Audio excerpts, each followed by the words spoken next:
Pagkatapos ko nga rin mamili ng aking gagamitin sa paggawa ng kamote de leche, pagka-uwi ko nga rin ng bahay, agad ko na hinugasan yung kamote na aking binili.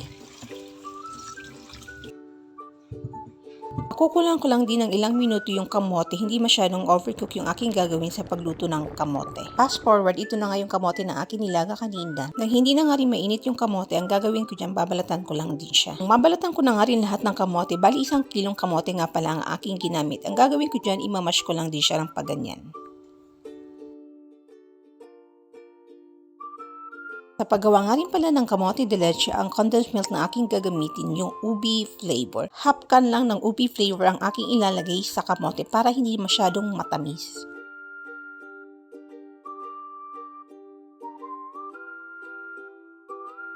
Hahaluin lang natin siya ng mabuti hanggang sa kumapit yung condense.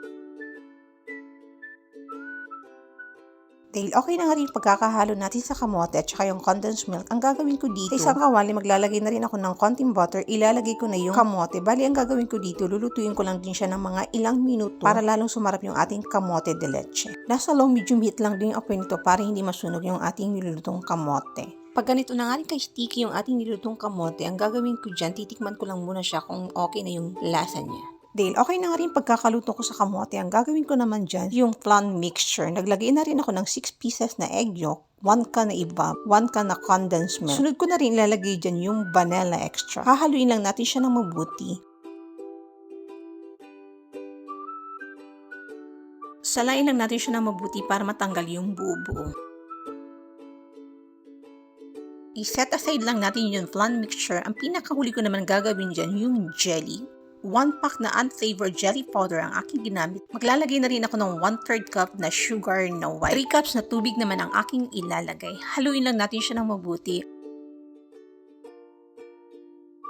Yung flan mixture naman na aking ginawa, ilalagay ko na rin sa jelly. Saka natin lulutuin, nasa low medium heat lang yung apoy. Kailangan lang dito tuloy-tuloy din sa paghahalo para hindi siya mamuo. Bali ito ilalagay natin sa ibabaw ng kamote. Yung kamote naman na aking niluto kanina, nilagay ko na rin siya sa tub ng malamig na. Luto na nga rin yung jelly flan, kailangan lang ng mabilisan paglagay dito para hindi siya mamuo agad. Kailangan lang talaga ng mabilisan dito para maganda at pantay nga din siya pag nilagay natin sa tub. Lalong-lalo na kung ititinda natin. Overnight ko lang siya ilalagay sa chiller. Yung paglagay ng cheese, saka ko nilalagyan niya pag i-deliver ko na sa aking customer para hindi siya mapanis agad. Ito na nga pala ang aking nagawang kamote de leche. Sarap!